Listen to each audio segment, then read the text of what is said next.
And how much did you spend on like accounts? Ooh, I would say I probably spent probably $250,000 on accounts in my lifetime. So and yeah, you lost them all. Blink of a finger, I want to hit $15 million next year. Okay, well, I don't think most brands are sophisticated enough to actually manage that properly. But at the end of the day, I still think it's a good decision for most brand owners to get on Amazon. I've ran my own businesses, I've managed my own teams, I've done it in different capacities. I've worked with some of the biggest celebrities and brands in the entire world. So I think college actually benefited me a lot, even in my early days when I was buying these accounts. That's why I was able to grow so fast.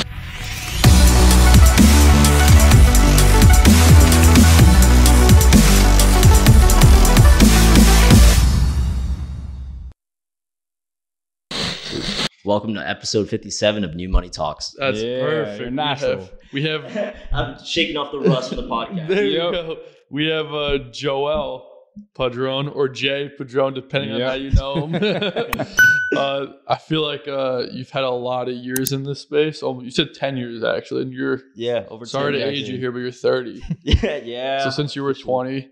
For some of the OGs, he was in the Twitter game back in the day. Yep. For people who know Crossnet, he was part of that as well too. Did a lot of work with Crossnet, and now is the COO of Homestead. Yep. One of like the bigger agencies in the space. They work with like say Hexclad, Jambies. I like to start these off with like a banger, so like that's why I'm dropping a few things here. But like for people to actually understand, like you've seen a lot of shit. So like I'm excited to have you on here.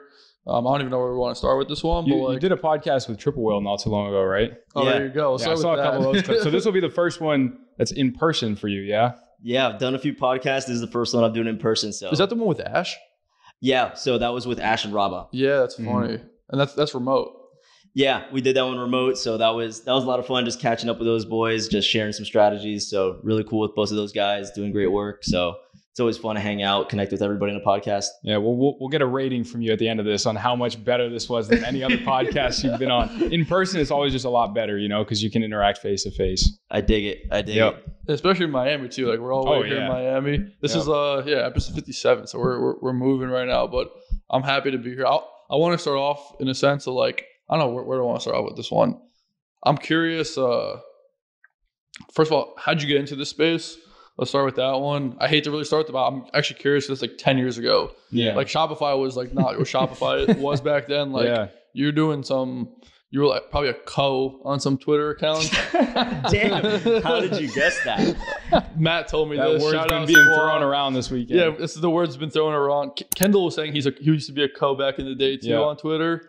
A lot of OGs. So I'm very curious how you even found that world. And we'll start with that. How'd you find the whole Twitter game and everything? I mean, boredom is a blessing when you're in college, man. Like, honestly, just a summer night, like just honestly taking a shit, just looking at my phone, scrolling on Twitter and just being like, man, look at all these meme accounts. So I'm like, how does this guy have like 500,000 followers? So, and then they're following like one person. So it's like a meme account. It's like a fake, like Bill Nye, like account just tweeting like out of pocket stuff. So check it out. And it ends up following like the guy that owns it. So, makes sense. Yeah. I end up just like straight up stalking his entire feed and like trying to make sense of what it is. Like they're like talking about what they're doing, what it is. And like, they're really just like growing social media accounts on Twitter, monetizing them through e-commerce ads. And like, I just started piecing it together and like put together some money, started buying accounts, growing them, and got into the game. You mentioned like even coing, like, I was in college. I had no money. So like you would work like a slave and you would tell people what a co is actually, because I learned what it was yesterday. Matt's like, Joe used to ask me to be a co on our pages. Sorry to put you on the spot. That's how you start, man. Yeah. So like coing is pretty much, you're kind of like trading shout outs or retweets. So for example, like back then the way it worked is like you would promote two pieces of content on your page and then one ad. And like every 20 minutes, let's say you have an account in a similar size, you and I would kind of like cross promote each other. So you would do that every 20 minutes. So imagine doing that all day long on like 5, 10, 20 accounts. So like you're just on your phone all day on Twitter. I was terrible to go on a date with. I'm just like, look, we're at a dinner, we're at the movies. I'm like, let me go to the bathroom real quick. Timer on my phone at all times, like every 15 minutes. What if you like miss this mark? You lose out on money, so it's on you. And like, how much money do you make with this type of stuff? I mean, starting off, you're I still remember like my first week, it was like, cool, I made like $20 a day. And then like a little bit further ahead, now you're doing like 70, 100, like as you keep figuring it out. So I just kept reinvesting everything. So I actually joined a little bit later. That's why I was asking to co and break into the space. But within a few years, I was probably the biggest like individual owner of social media accounts in like probably the world. I had over 15 million at my peak. So every day I was getting like probably 6 to 10 million impressions on my own accounts. That's towards advertisers. So not even just my own accounts. Yeah. Fuck. It's like, do these accounts still exist or no? They wiped us all out. So I was big on Twitter. Now you see like on Instagram, like you could put post in partnership with like a company. Mm-hmm.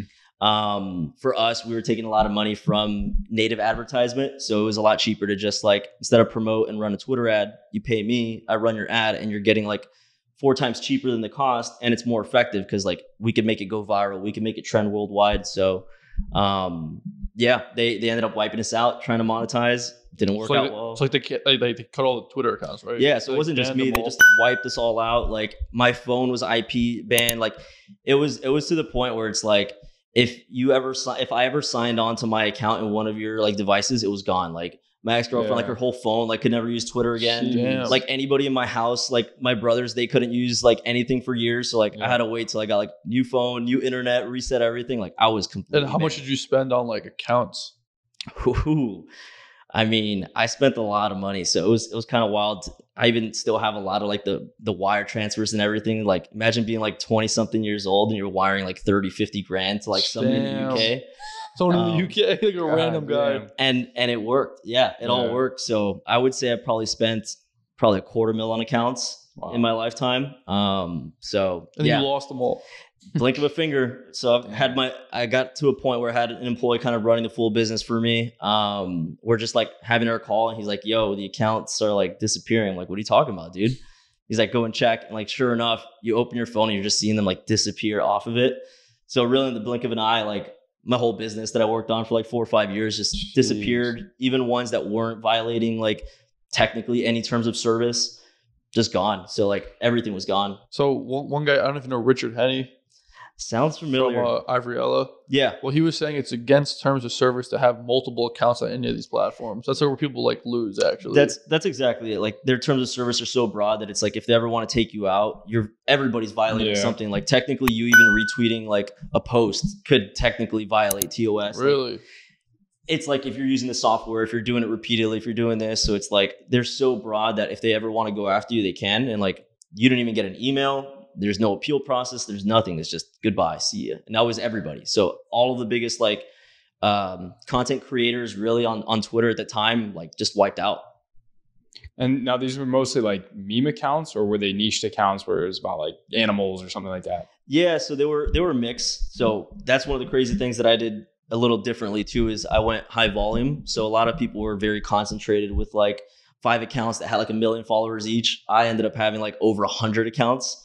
So I had, meme accounts. I had ones that I had a full list of like animal ones. So eventually I started like a brand, an e-commerce brand that was focused around animals. So I had like the parent and then every specific popular animal breed, I would have their own accounts. Wow. They would cross promote each other. So like I had the monopoly on it. It was pretty cool to see like every big celebrity, like the biggest celebrities in the world, like following your accounts. Yeah, that's nuts. So it'd be like 20, like, let me slide into Skrillex's DM, like, yo, you're playing in Miami, can I get some tickets? Like you're sending it from like a puppy account. Yeah. How have you seen that? If you've still been in tune with it at all, how have you seen that space change over the years?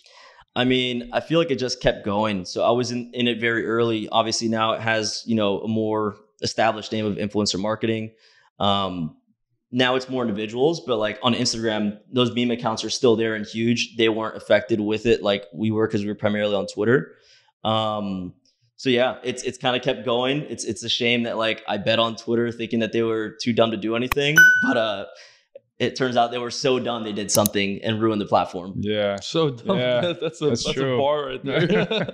Yeah. Oh, so as a fellow agency operator, I have an agency called Scale Brands with a K. Scalebrands.com. We do a lot of the similar stuff. We do a lot of similar stuff to what you guys do at Homestead.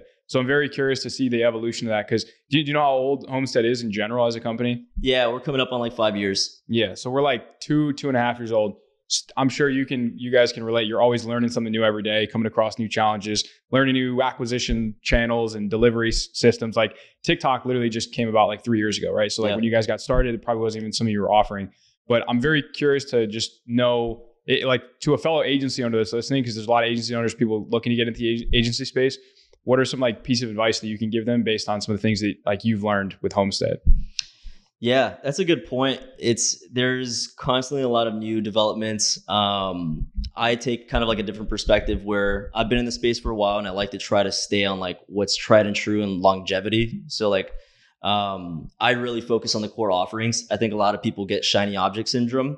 I do help a lot of like freelancers or individuals trying to like break into the space. Like, I think in that case, it makes sense to go after something new and see if you could crack it. So like TikTok, like if you were able to do well, like you've been able to have a lot of success.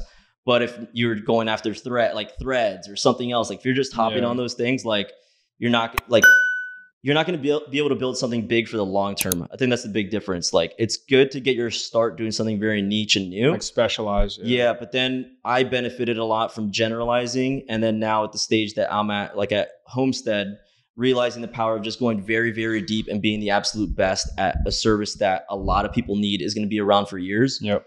You need that stability in order to grow any large business. If it's super volatile, like it's tough to grow a business to a certain scale. Yeah, 100%. I think a lot of people, they try to be a jack of all trades at the very start instead of learning one thing very well and just trying to be the best at that one thing. But like things like TikTok, a lot of people are jumping on and saying, all right, I know you're running Facebook, I know you're running Google, but like TikTok shops, have you heard of that? Have you tried that? And it's a good lead magnet, it's a good hook, but right now there's some incentivization with TikTok shops where they're like subsidizing the purchase. I know you were mentioning that yesterday.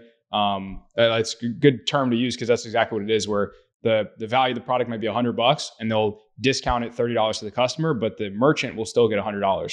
So like, that's cool. That's really smart as a marketing play on TikTok side of things, but that's not going to be around for a month or two. So there's people that are now pitching that as a service, like, oh, get on TikTok shop. It's super hot. Like it's going to blow up over the next couple of years, but it might just have that boom, kind of like how IG Threads did, and then just kind of level out and fizzle out. And so it's better to be good on Facebook, be good on Google, email and SMS, like regardless of if Klaviyo shuts down their platform tomorrow, doesn't matter. Like you can just pivot to any other email marketing platform and figure out the same flow, same campaigns and systems and stuff like that.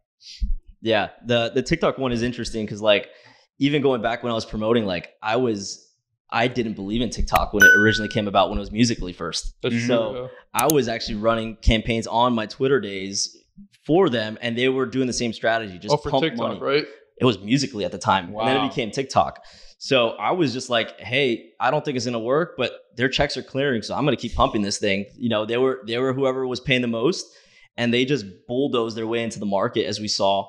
Obviously, then like on the paid agency side, like there was a lot of hype then once they launched their ad platforms. You know, CPMs are really cheap. It was really cheap traffic, but everybody was trying to push that for a little bit.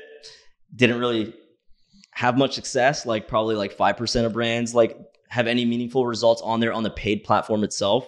And kind of what you're saying, it sounds like they're trying to do the same thing. Like, how can we subsidize people to try to use the shops? It is working really well right now. But again, like how well will that work for the long term? Is that going to be another successful gamble for TikTok or not?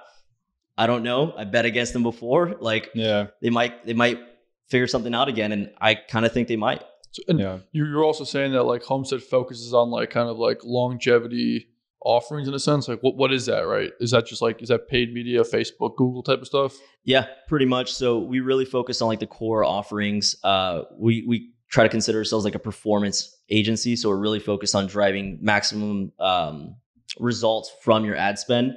Meta is still like one of the best platforms to do that. Very good top of funnel, great at conversion as well. But then also Google is probably like the secondary spend channel. And then email, SMS plays a huge part. Like you could have your paid acquisition set up right, but if your emails and SMS are like not set up right, you limit your success, or you might even just completely lead yourself to failure. So you kind of got to have both. And that's a big reason why we try to have as many of our clients using both services. So you have all the right tools for success. For sure. And I know you guys work with some big names like Jambies, Hexclad, stuff like that. What have you seen with a brand, say like Hexclad, that like makes it work? Yeah, they're a monster. So yeah, they're a monster. Hey, New Money Talks fam, if your company serves D2C e-commerce brands, then you need to be using Charm.io. Charm is a premier e-commerce intelligent platform that tracks and indexes millions of e-commerce brands so that you can build the perfect pipeline of qualified clients. Charm's Prospector allows you to filter e-commerce brands with over 100 different metrics like store platform, growth, tech stack, and more. For example, SaaS companies find brands on Charm that are using complementary tech, while agencies might use Charm to find brands that have low ad counts or stale ad creatives. Not only can you save your prospecting filter so that new brands that meet your criteria get revealed to you, you can also effortlessly connect Charm to your existing CRM. If you navigate to any brand report, you can get a deep dive into that company's performance. Their growth score measures how fast a brand is growing. Their success score measures their overall lifetime success as a brand. And their sophistication score will share things like how advanced their tech stack is and integrations. You can also navigate to the similar section to see brands that might also be a good fit for your company. These in-depth metrics help sales teams prioritize outreach to key targets and reach out to prospects with personalized messaging that fits their needs. Want to see what this could look like for your company? After only 6 days of using Charm, the advertising agency Hey Social achieved the following. They sent 2,958 emails, 5 times higher than their average within that same set time frame. They had an email open rate of 75%. They added 34 prospects with an average value of $88,000, and they booked 14 discovery calls with a close rate of 14%. So go ahead and request a free trial of Charm today using the link in our description and get up to 100 free brand reports. Now let's get back to the podcast. So they play a totally different game than other brands just at that size. When you're a 9-figure brand, you've got, several partners. You're doing so many different channels. For us, like I would say the standard brand, like most of our brands are probably in like the 8-figure annual revenue range. So most of them, they're really still trying to hone in on again, their core channels. I think really get your meta built out, get your email SMS, and then start kind of like really focusing on other things like your actual business. So like your products, your just like return customers, your unit economics, all of these factors is what lets you scale a lot less than trying out a new channel. We've seen so many big brands that could build a monster just off 1 channel, 2 channels. So I think that's what makes the winners, that's what separates the ones that are winning and those that aren't. They're really focused, doing a few things really well, then trying to scatter themselves and not really end up having much success. For sure. And like, is there like a, like say with these 8-figure brands, is there like kind of a combination of stuff and like attributes that you see in these brands, like recurring, like high AOVs, like is there anything specific that you see like, okay, like a brand needs to have like check these boxes to make it work? I'm curious what you've seen. It's a great question. Like that's one of the big benefits that I've had joining agency side is now like I have larger sample sizes and you're able to do a lot of pattern recognition of like what's more likely to lead to success or not. So some of our checklist is like, okay, what's your AOV if you're trying to be a paid client? Typically, you've got to be like $60 or more. Oh, so you're asking them this. You're like, if you're not $60, like, we won't even work with you type of thing. Yeah, we're pretty strict with that just because we know what works, what doesn't. Like for us, it's like you've got to be spending about like $50K a month on Meta. You've got to have an AOV of at least $60 or more. Your margin's got to be above like ideally like 75% or better. So we really dive into a lot of those things. It's also like if you aren't able to break even on like a 2 ROAS, like your business just probably isn't going to work. Yeah. The exceptions are subscription brands. Obviously, those are more LTV plays. But for a standard like just physical product brand, you need to have those things in order to succeed. Like no matter what our agency or any other agency does, like we're running your ads, we're not running your business. So you've got to have the right pieces in place for any partner to be able to scale you. Definitely. Yeah. What are some of the characteristics that you see of brands that come to you that are like struggling with that you just see most often, right? Because obviously these companies, they might already be at, $500K, $1 million a month, and they're coming to you and saying, we want to get to 2-3 million a month. What do you see the biggest issue being, like the things that they lack or sales channels that they haven't been on, et cetera? Yeah, it's a great question, and it does differ a lot from different brands. So that's one of the toughest things in our industry is like every brand is so different. You need a strategy that's kind of specific to a category. A lot of brands have their own strengths and weaknesses. Some of them might be really good at product. Some might be really good at marketing, but suck at product. So I think for most of them, I still think they struggle with the financial side. A lot of these brand owners, for the most part, it's their first time running like a real brand. Numbers is if you're creating a brand, you're likely more of an ideas person. So you're not really good at like understanding the numbers, like understanding your cash flow, understanding a lot of these things that you need in order to grow. It's very easy to kind of paint this picture of like all the things you're going to succeed, but like they don't know what it actually takes to do that. So it's like, I want to hit $15 million next year. Okay, well, do you have enough cash for inventory? Do you know how long it takes for you to get your inventory? Do you know how fast you turn that inventory? Do you know how much you're going to acquire a customer when you're spending more? So there's a lot of variables that happen. And I think inexperience is one of those things that limits most people from reaching that.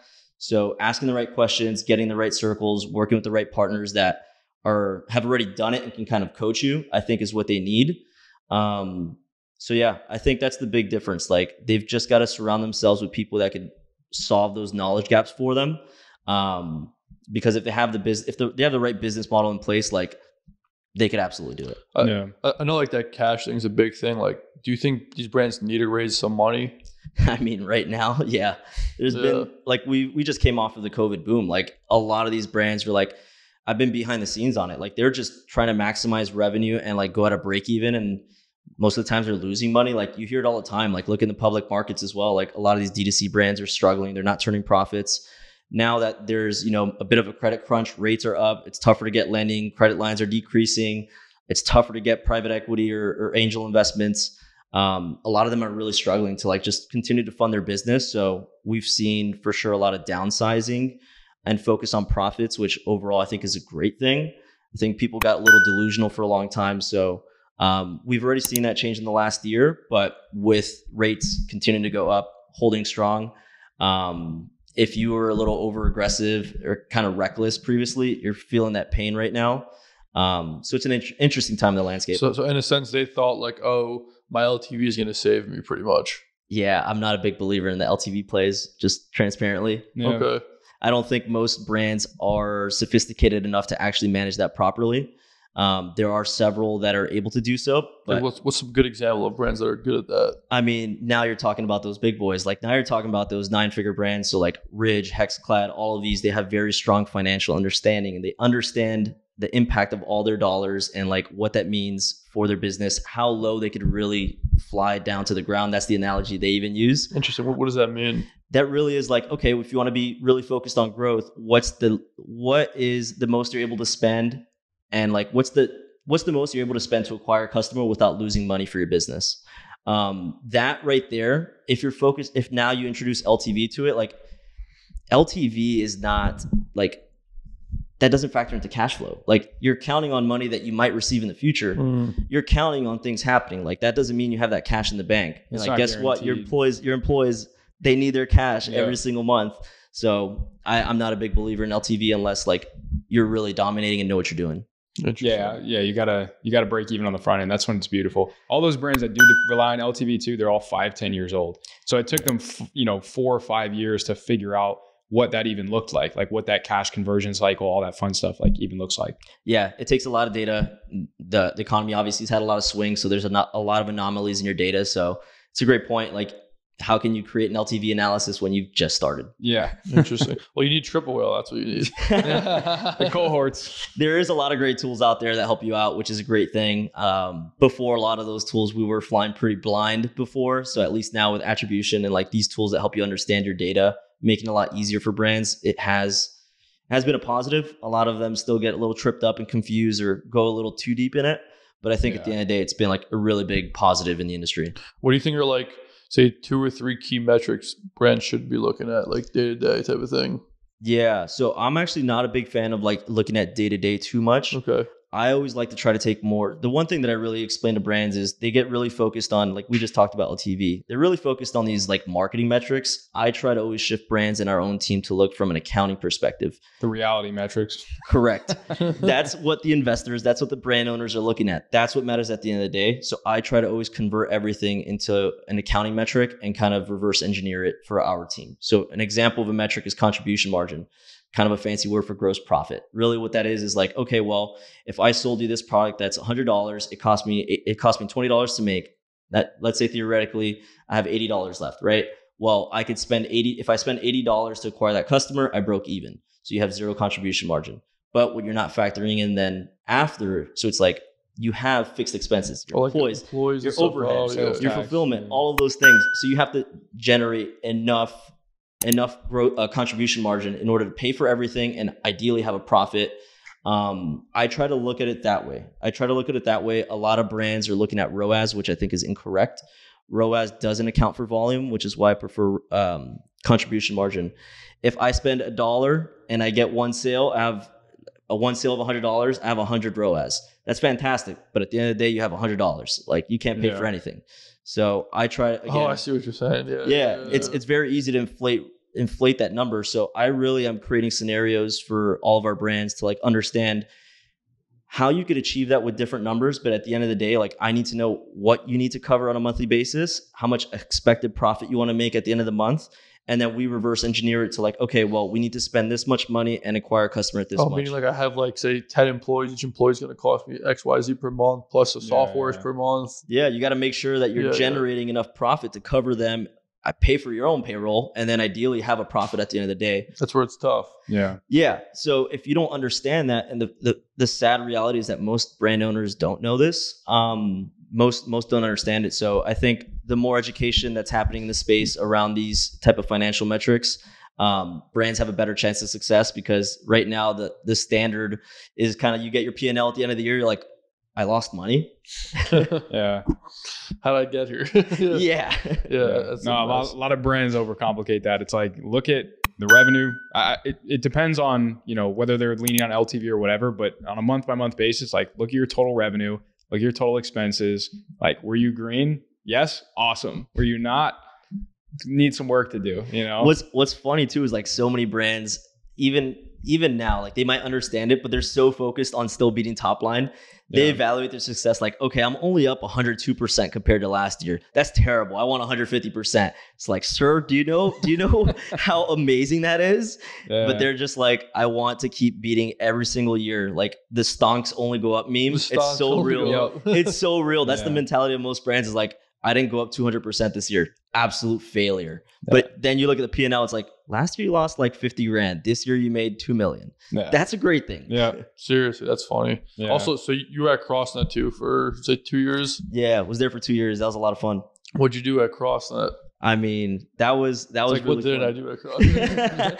I mean, that was fun. It was great to be kind of like one of the first like marketing employees there and really build out a team. So for me, I had a lot of experience kind of building my own 7-figure brands. That was my first time to like, hey, you know what? I want to jump in the playground. Oh, you had brands before that too? Yeah. So I started off some of my own e-commerce brands, got them to 7 figures. So that was good. I felt like I knew what I was doing, but I wanted to like test myself, honestly. Crossnet was a great opportunity. So jumped in. I really wanted to learn different sides of the business. They have a retail presence. That's something unique that I wanted to learn about. I've never sold a product that's in stores. So for them, they were an 8-figure brand. They were selling eventually in Canada, Australia. They've expanded even beyond that since.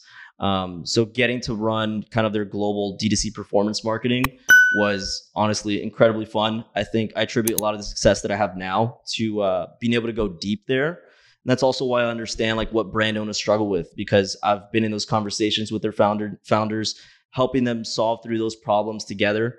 And now I'm at least able to share those same learnings with like our 60 plus clients at Homestead. Definitely. So like you were running the direct response paid ads in a sense over there? Yeah. So I wasn't necessarily running the actual ads. So we utilized agency partners for that, but I would oversee the strategy and just really help still with the ad creation, help with products, help with landing pages, help with copy. So for a product like that, which is like kind of just like they just made a new thing in a sense. Like, how do you make that work? I'm very curious. It was really cool. So like even some of the learnings when I jumped in is like, okay, it's a 4-square volleyball net. It's kind of a combination of nostalgia, but it's also something cool and brand new. So obviously video is the best way to kind of demonstrate something brand new.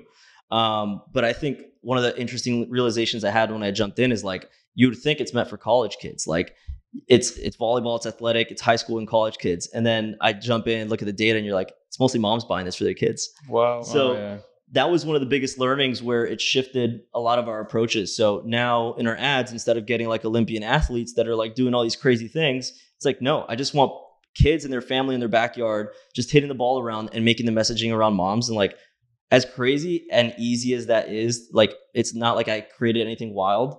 That's what made like probably one of the biggest impacts in like promoting the business online. Interesting. So it's... What's up, New Money Talks fam? As most of you may know, how you handle your supply chain and your inventory management as an e-commerce brand or a 3PL can make or break your business. Inventory management can be extremely tedious and daunting, and that's why there's tons of different solutions to help simplify this process. However, none of them come close to what Info Plus has to offer. Info Plus is an all-in-one warehouse management tool that helps you streamline your warehouse operations and automate processes to save time, reduce errors, and elevate your inventory management. Info Plus can help you increase order accuracy to over 99% and help boost on-time shipping rates to over 99% with centralized workflows, real-time inventory tracking, order prioritization, and automated shipping processes. And their awesome customer support team is there to help you configure everything in a way that is specifically tailored for your business's unique operational needs. Info Plus also has hundreds of shopping cart integrations, exclusive carrier connections, and effortlessly syncs data with other platforms using their open API. Info Plus is trusted by some of the world's leading e-commerce brands such as Walmart, Amazon, and eBay. So click the link below and check out Info Plus today to level up your warehouse management operations. Now let's get back to the podcast. Yeah, it was a really cool, unique learning that you would never really expect. Did a lot of like the Facebook ads work from the beginning with that product or no? Yes, it definitely grew a lot during the COVID period when people were stuck, and like it was nice where like technically you are far apart, you're able to have people over your house and play. So technically you're like 6 feet away. Yeah, technically you are 6 feet away. You're social distancing. Yeah, that's kind of funny actually. So it was good where we had that tailwind that things were blowing up. But yeah, it was just a really cool product that was new. It's unique. There was nothing like it. And then promoting it online when people are stuck just staring at their phones all day. I mean, it made my job and all of our jobs a lot easier. For sure. Was there a lot of like your learnings from like Twitter and everything in that as well too? Yeah, that's where I learned a lot of like copy and understanding like psychology. So as I mentioned, like kind of going back to like promoting towards like moms, it's like, okay, well, I understood a good amount of copywriting. Like if I'm writing memes, like I am a killer short form copywriter.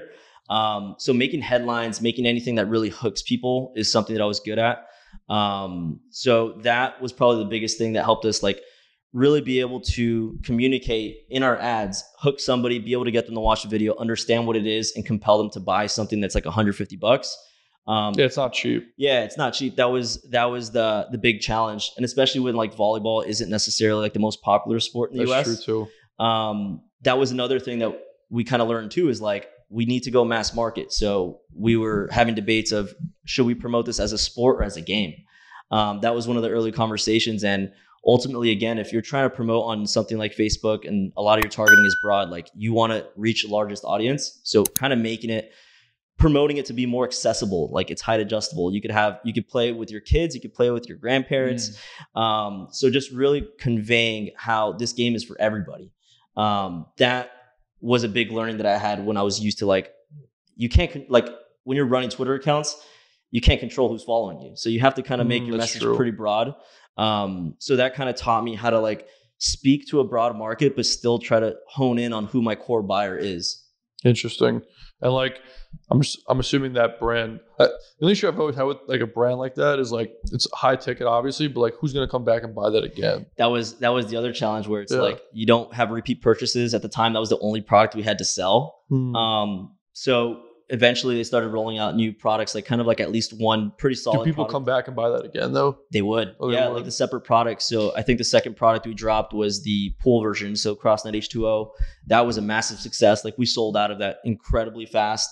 So that's like one of those unlocks every year, kind of release one cool other product that's different enough, but it's a different application. And again, I think that was a smart move too, where there's not many good pool games, and it's something that's a little bit more accessible, or more people are interested in that than just a straight up volleyball game.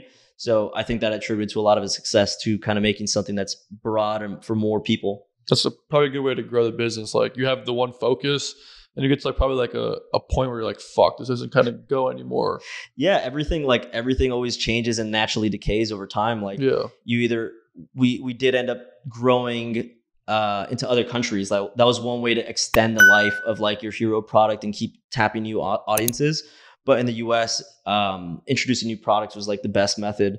So I think that's brilliant. And that's typically like what you should do as a brand owner is like, if you have something that really works, try to make like an iteration on it that's different enough, but still ties into the core product and like what your company vision is. And you will get a lot more repeat purchases. Like it's always easier to sell somebody a second time than the first time. No, that makes sense. And then they also did a lot of retail too.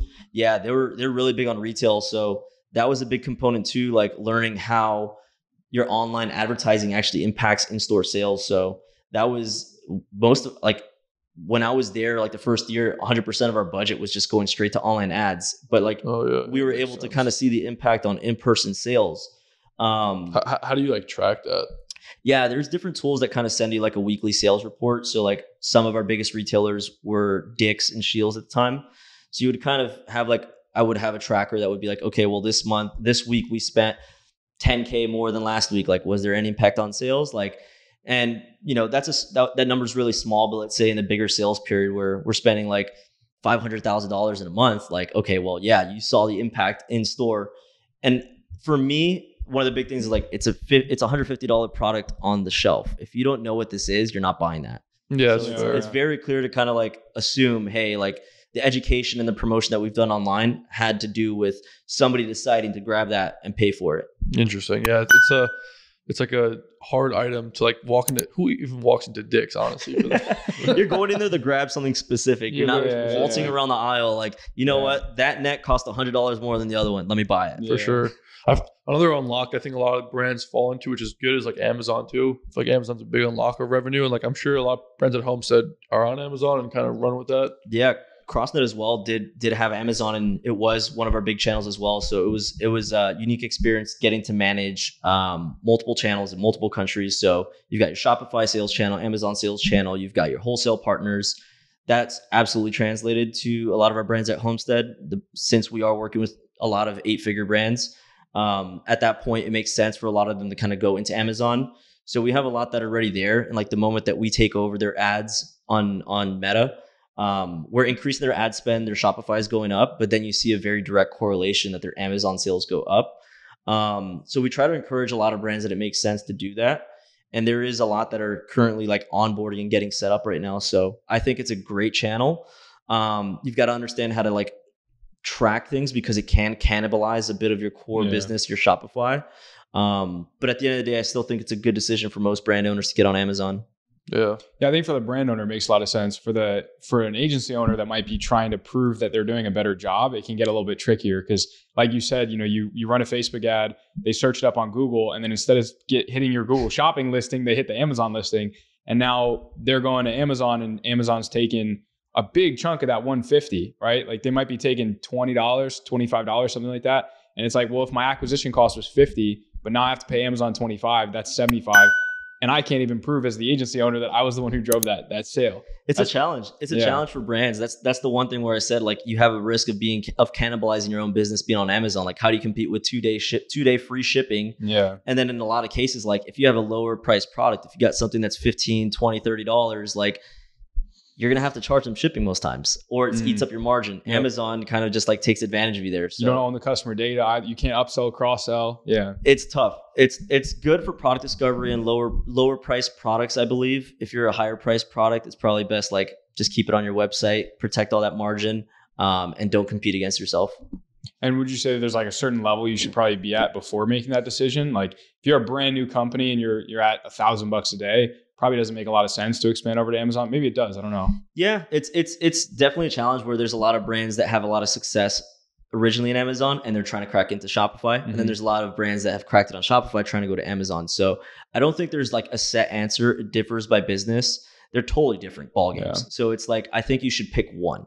Pick one and figure it out.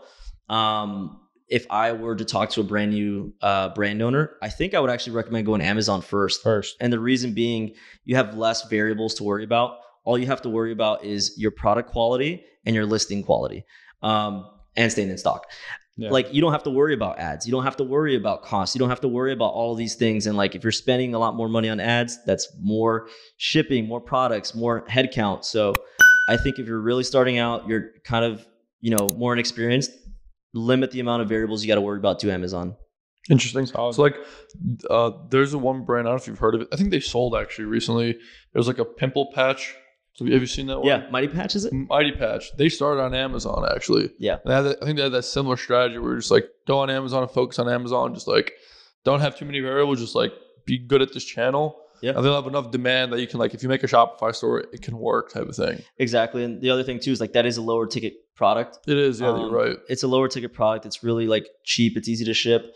It makes a lot of sense for those to be Amazon. They have retail presence as well. And then at that point, you're doing the opposite. It's like just spin up the website, see if you can capture a few more sales and just get it all for yourself. But Amazon's a great product discovery channel. Same thing with retail. A lot of those, we've seen in the DTC space, a lot of these brands that just have nicer packaging than most of the traditional brands, they stand out on the shelves. And that could be the difference between getting somebody to jump over and buy yours instead.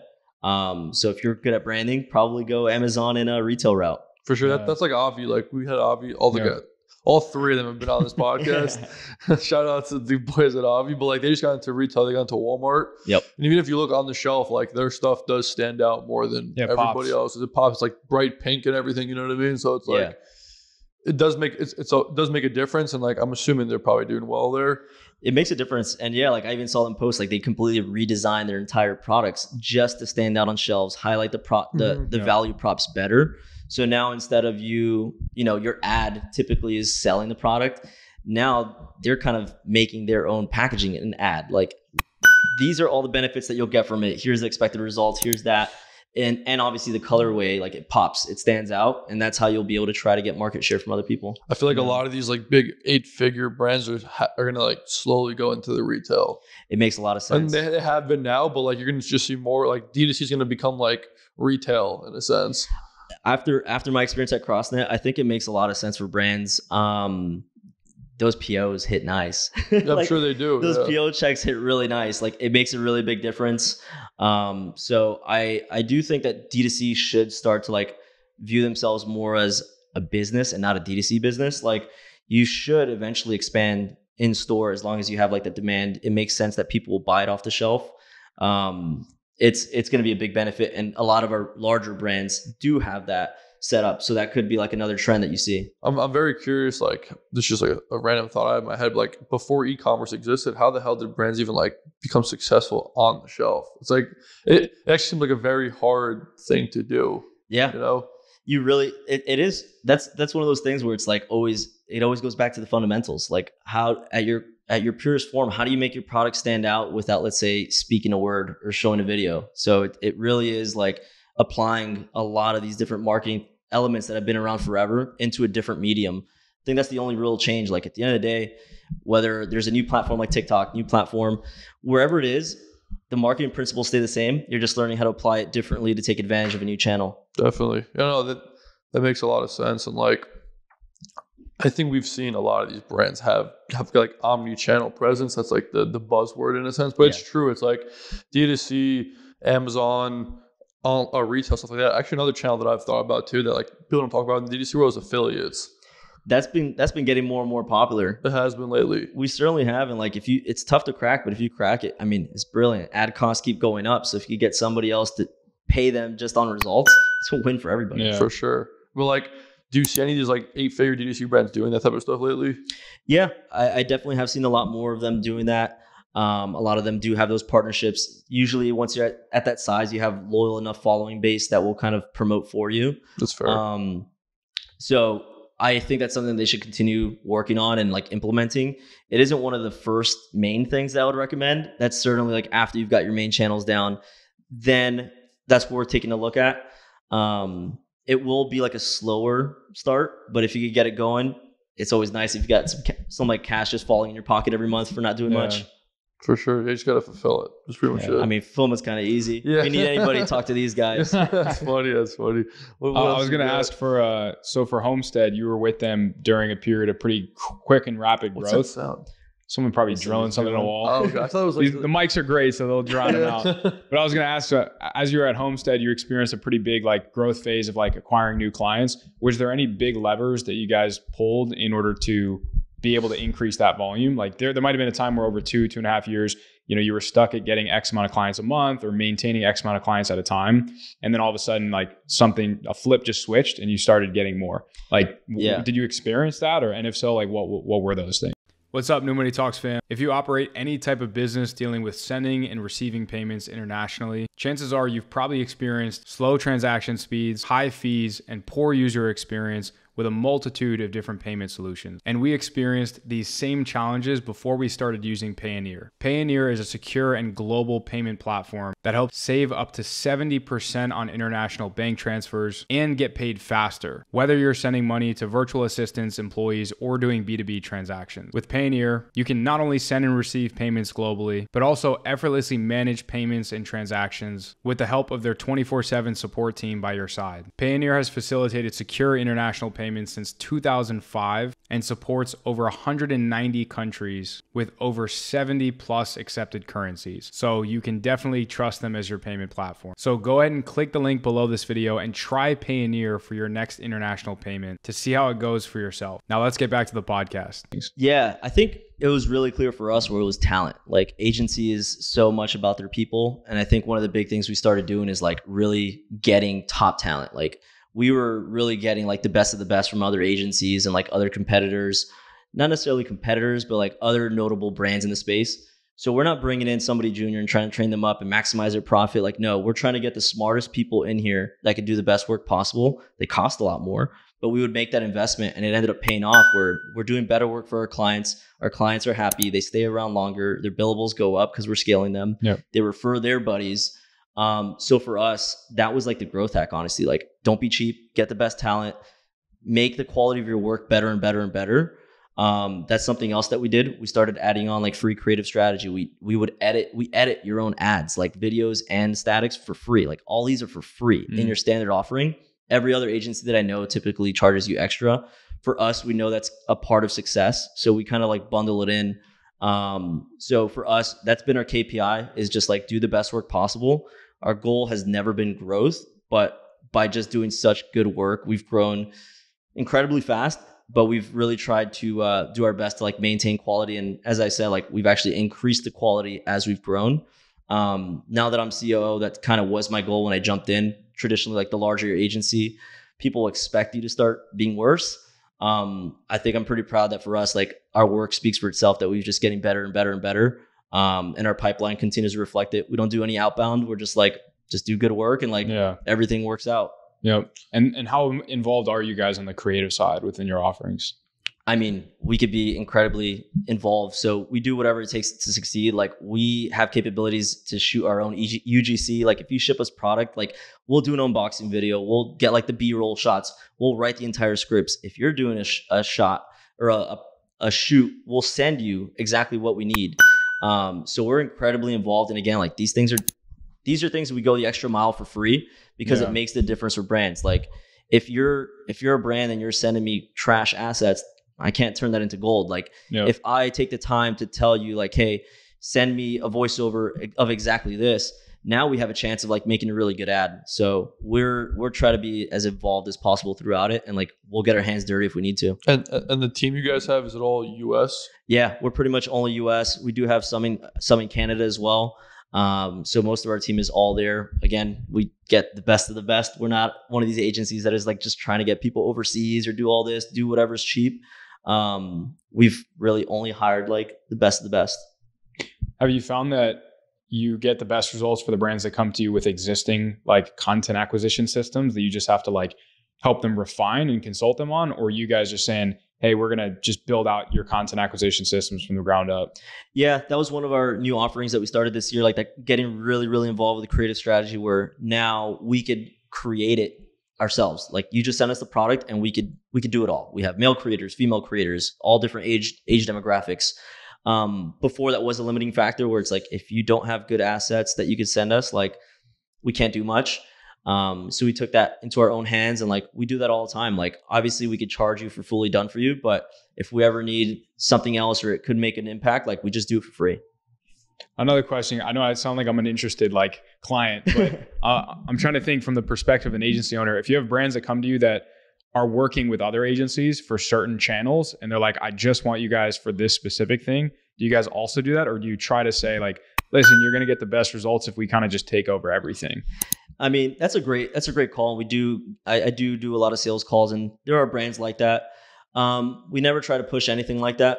You know, we're totally happy with working with one. And what we always see is like, okay, they're so happy with how email or paid did that then they end up bringing over the other channel. And I think honestly, that's kind of a smart move. Like you should kind of dip your toes before you go and make such a big transition.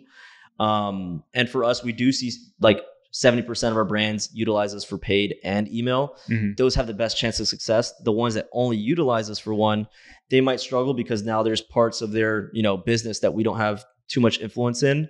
And it really could be the difference between them having success or not. So we let them know, but we never force anybody. Yeah. What are some stuff that you're doing outside of the agency space, if there is any? Like career wise? Yeah. Like what are some things that you maybe want to get into or that you've learned from that have catapulted like something else? I don't know. Yeah.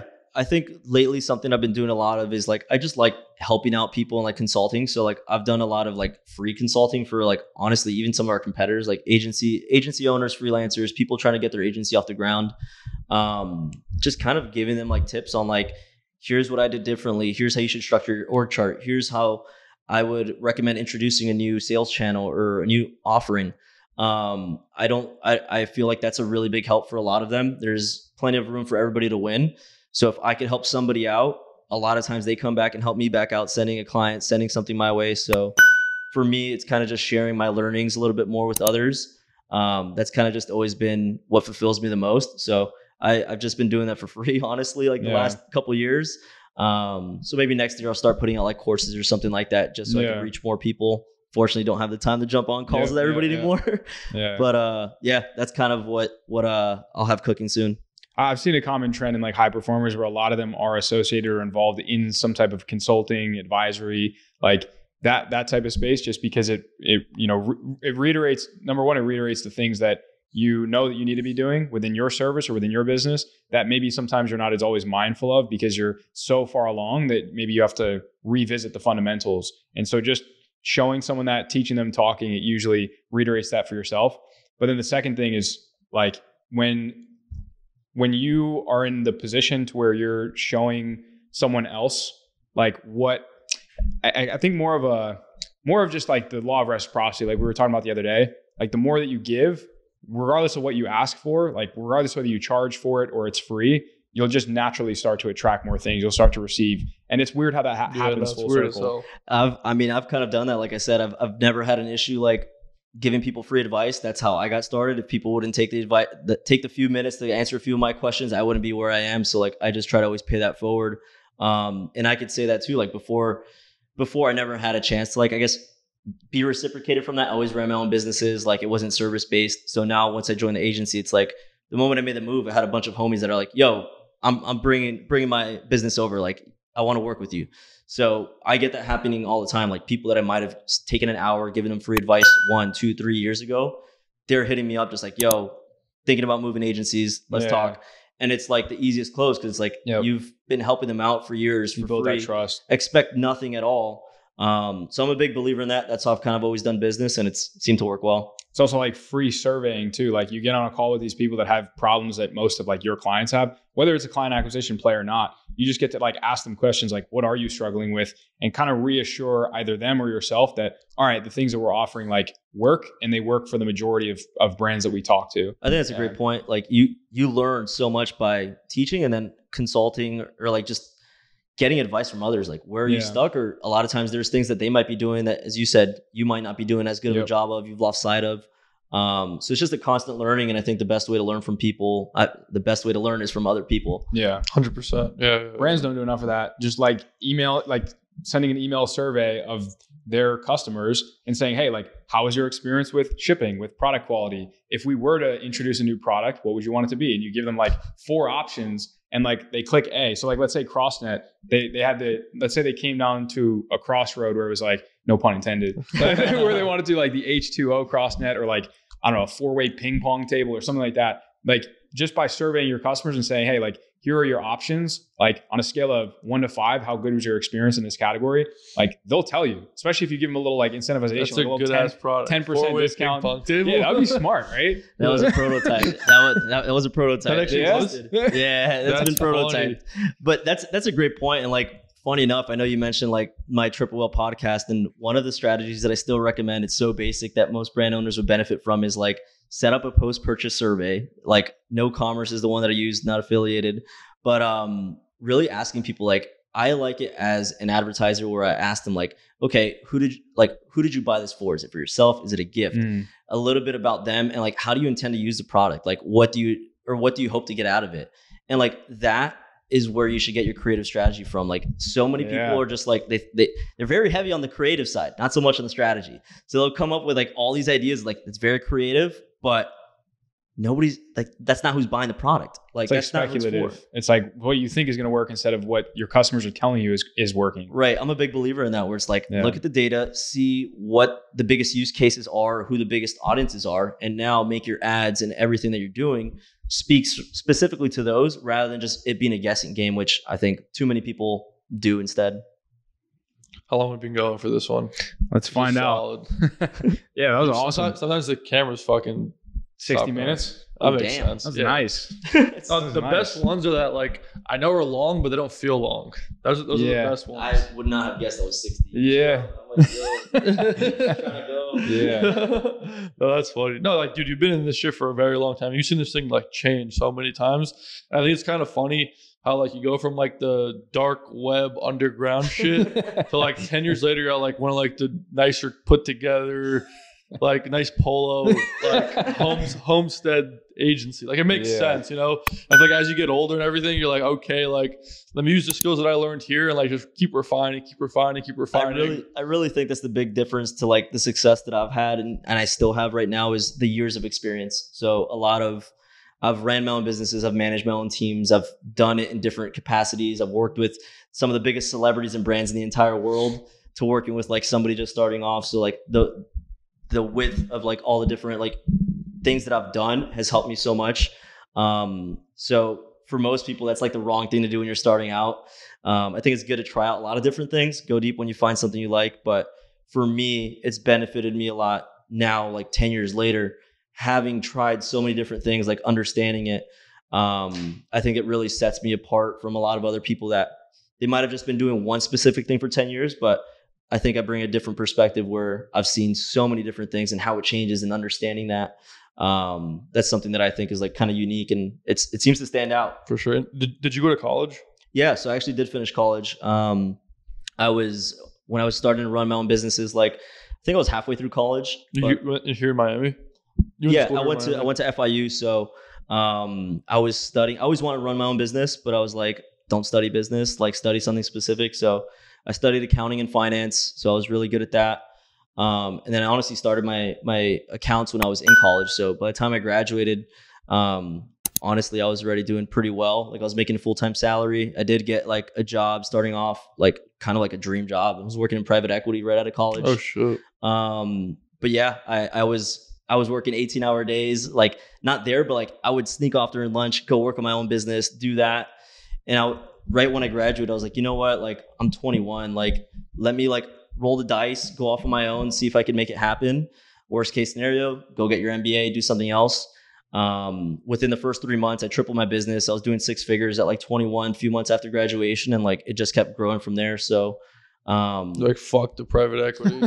I was like, yeah, that's cool, but I make more here like in a couple days than I was there. So I feel you. I feel like it can go both ways. Where people like where school's like good and getting a real job is good, and then a lot of ways it doesn't make sense to do it, you know? In my case, I think like because I was very intentional of what I studied, like I applied a lot of that. And like even on our podcast, a lot of the things that I'm looking at it is from a unique perspective of accounting and finance.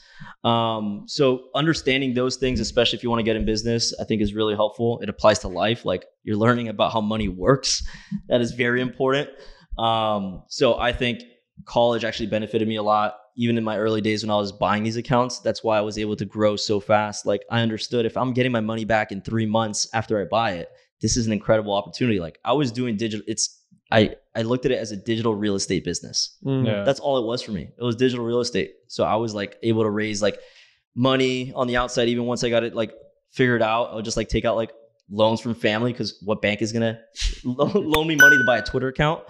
So yeah, I would just do whatever it took to get as much cash as I can, buy these accounts, get your ROI in 90 days. After that, it's pure cash every single time. So it benefited me a whole lot. I remember being in class like, I'm going to apply this to my business. So yeah, I forced myself to just finish it. If only you bought Instagram accounts rather than Twitter accounts. Sorry. I bought a few and I sold them off because I was like, I'm still making more on Twitter, but it's fine. I knew that part was only going to be temporary. So that's why like once that chapter ended, I was like, let me go for something that I could do for the next 30 years of my life, then the next like 3 years. That makes sense. No. Curious, did you ever get involved in like the crypto NFT scene at all? Oh yeah, I did. You did? I did. So I took Miami loves that over here. I was pretty early in crypto, so I took a lot of those profits into crypto actually. So I was buying up a ton of Ethereum at like $50 to $100. Wow. Yeah. So what year was that? That I can't even remember. 2018, maybe earlier. I don't know. I bought my first Ethereum at like $30. Jeez. So I was in there pretty early. So I was putting like, I remember being like on vacation and like, Mom, I need you to go to the bank, wire 10K into Coinbase. I need Ethereum before it hits 100. And like, so yeah, I ended up going really high on there. I got greedy, honestly. I wanted to say that I made $1 million in a year just from crypto, and it tanked like the night before I was going to sell it. Wow. So still made some good money, but I was like, I got greedy being that young and having so much early success that like money just didn't feel real. So it was, I think it was a good lesson where it was like, learn from that early on. I did learn a lot of lessons, like money isn't everything, like being on top and like accomplishing your goals that you thought you would hit when you're 40, when you're 22, was pretty life-changing. So yeah, definitely involved in crypto, made a lot of money, lost a lot of money. So it's a fun wild, wild west. What got you into all that? I was just always looking into like, I'm always like keeping a pulse on like new things. I know I never gave a crap about Bitcoin, but then I started reading about like Ethereum and understanding all of its utility cases and me understanding finance and like how it could really shift how like a lot of things work in the world. I was just interested and I was like, you know what, let me put some cash. I understood like trading enough. So yeah, I just did it. It's interesting. Damn. Everybody's in a little bit of everything at some point or another. Yeah, not in it anymore. Have not been in a while. Took all that money, put it in real estate instead. Nice and safe. Never baby. going back in. That's maybe if it crashes, but yeah, at this point, I'm just like, after seeing how you could have made an incredibly large amount, seeing it dwindle, I'm like, you know what? Like, let's play things a little bit more safe. Like, I've got more maturity, more time behind me, understand how the world works. What kind of real estate have you bought? I've mostly just done residential. So I have a few Airbnbs that I rent out. I haven't done a crazy lot, but understanding how that's still just like pretty safe. You know, obviously right now I'm not investing, but understanding how it works, all the advantages. It's an inflation hedge. So there's so many benefits to it that's certainly where I'm keeping a lot of my cash, like ready to go whenever there's more opportunities. So I think I bought my last ones during the bottom of COVID. So before I was doing Crossnet, I was actually doing real estate lead agency, got my real estate license. And I was just like, I'm going to learn through trial and error and then put my cash behind it once I get it. So that's what I did. I started buying some properties then. All like single family homes type of stuff? Yeah, it was like apartments. Yeah. I didn't have a ton of cash at the time. So I was like, let me do smaller bets. It's my first ones. So I did that, and like within a year they like doubled. So yeah, it was like the good time. Yeah, I knew, like that was the nice thing. Like I was able to represent myself. I sourced the deal myself. I negotiated myself. You saved money on the commissions. Oh, and everything. Commission went straight to me. I got paid after closing costs. Yeah, and then it's nice when like the listing agents are trying to like tell you all sorts of BS. They're like, oh yeah, there's a bunch of offers. There's all this. I'm like, no, I could see that this has been listed for 90 days. The price hasn't moved. Here's the comparables. Here's that. So like that was one of the cool things that I wanted to do. It was like my little side quest.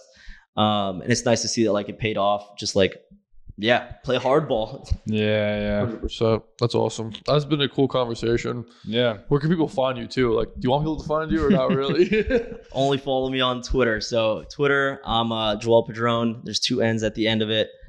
That's where I'm most active for business. If you want to check me out on my website, joelpadron.com. We have a website too. Oh shit. Yeah, we'll get it linked in the description. Yeah, and then if you want to work with our agency, homesteadstudio.co. We do paid social, Google, email, SMS, a little bit of creative strategy and landing pages. So if you're a 7-8 figure e-commerce brand, hit us up. You got to be legit right now to work with them. Yeah, you got to be spending some cash. Yeah. I'm going to do a little bit of practicing what we just preached and get feedback on how this podcast experience was. If there's something we could have done better or worse, what would be it honest too. Be honest. Rip us apart. Yeah, rip us apart. Rip you apart. I don't know. That was pretty smooth, man. I know we went on the fly, so it was just like free flow. I have no idea where we're gonna go. Yeah, we didn't either. Do you like? You're a type of guy that likes structure. I can tell. I typically like structure, but when it's like to podcast, I'm very. I guess I could just like. I could get you the sound bites if you need. Yeah. So it's like the other thing is I don't know what the vibe is. So like I don't know if I should be cussing or not. If I should be like yeah. Oh, so we gotta preface that next time. It's funny because like I love when we start these things because some people don't give a fuck. Some people like are like this. Yeah. There's like a middle ground. It's like kind of crazy. I switched it up. Yeah. Gave you a little bit of both because I'm like I don't know what the vibe is because I could just be like wild as fuck. Wait, because you go on Triple Whale's thing, you gotta be like a little bit polished. A little bit polished. I think that is one of the good things. I could be polished and I could be the opposite. 100%. But no, podcast is great. First one in person. This was sick. I mean, I think the best part is that I didn't have to go anywhere. I'm on my own couch, which is nice. But yeah.